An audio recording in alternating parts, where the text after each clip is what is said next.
Merci pour votre présence. Je bouscule un peu parce qu'il y a une cérémonie à l'hôtel de la C à midi pile. Je vais donner la parole à Jean-Paul Lecoq parce que je pense que le sujet essentiel aujourd'hui, c'est la situation internationale.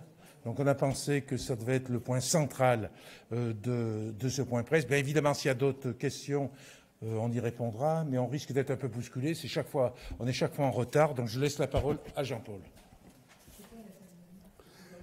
Des résistants qui ont été tués, tu vois. Bonjour à toutes et à tous. C'est pas l'endroit où je viens le plus souvent.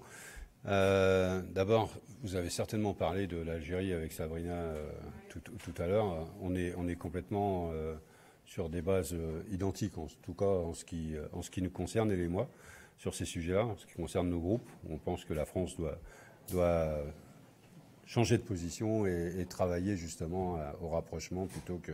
Et je pense que c'est ce qui va s'engager. Les choses vont bien. L'autre question, c'est cette résolution qui va venir en débat, en tout cas dont le débat a été décalé concernant l'Ukraine, le soutien à l'Ukraine. D'abord, il faut avoir en tête que je pense que tous les groupes de l'Assemblée nationale ont envie de soutenir l'Ukraine. Je pense que tous les groupes de l'Assemblée nationale parlent de paix. Et donc, évidemment, nous sommes de ceux-là. Après, il y a ceux qui disent si tu veux la paix, prépare la guerre. Il y a ceux qui disent si tu veux la paix, prépare la paix. On fait partie de ceux qui disent si tu veux la paix, prépare la paix.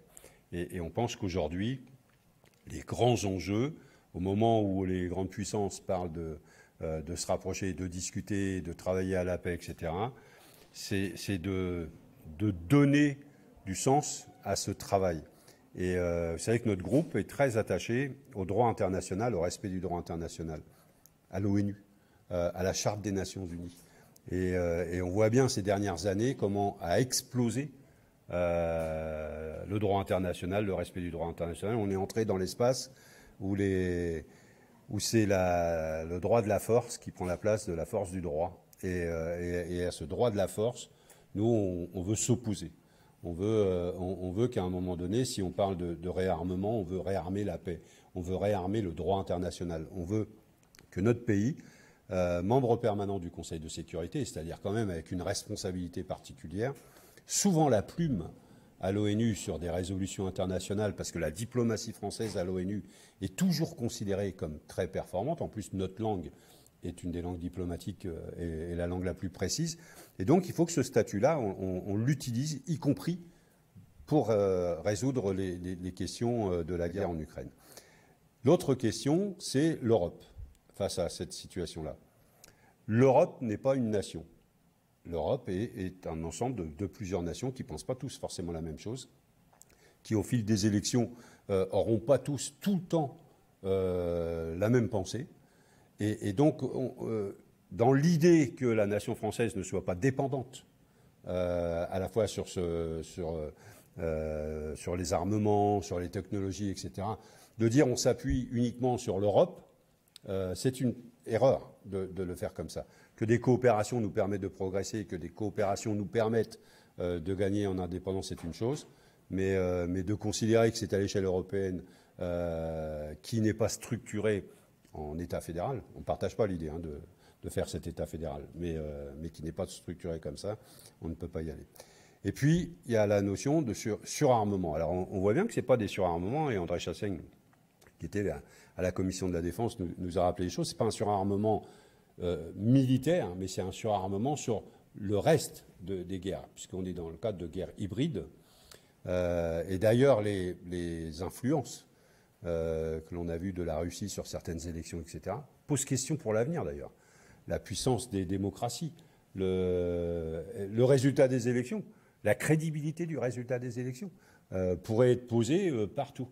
Et moi, j'ai toujours le souci de dire quand on est capable de s'armer pour se défendre, notre pays, en fonction de qui dirige, peut utiliser aussi ces mêmes technologies pour attaquer. Et c'est pour ça que l'on revient toujours vers le droit international, vers les limites. On travaille ensemble sur les questions de l'intelligence artificielle.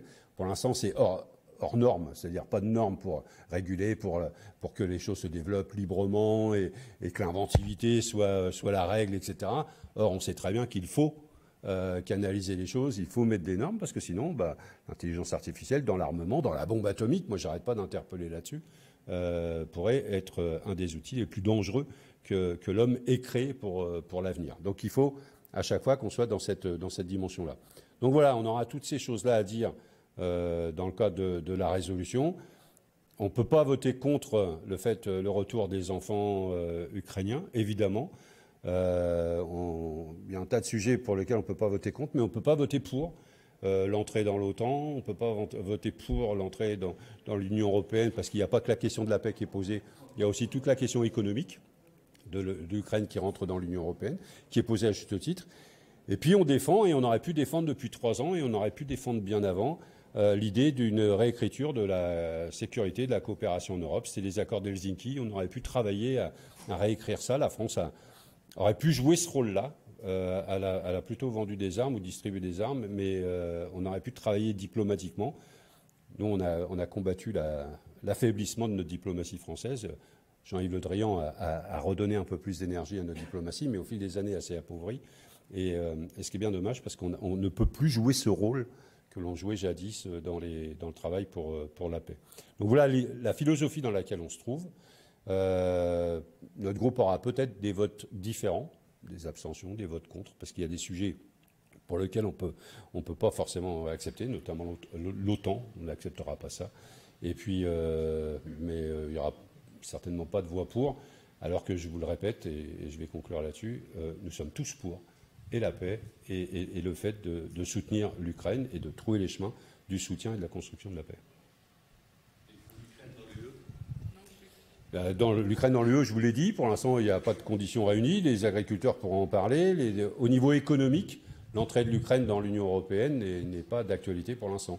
Moi, je pense que nous devrions travailler, et dans Helsinki 2, si je vais l'appeler comme ça, les accords de coopération et de défense en Europe, à peut-être travailler, que ce soit en Biélorussie, en Ukraine et dans d'autres États, des zones tampons, démilitarisées, si on considère que le danger et que la Russie, je pense que demain, le danger, il peut arriver de partout.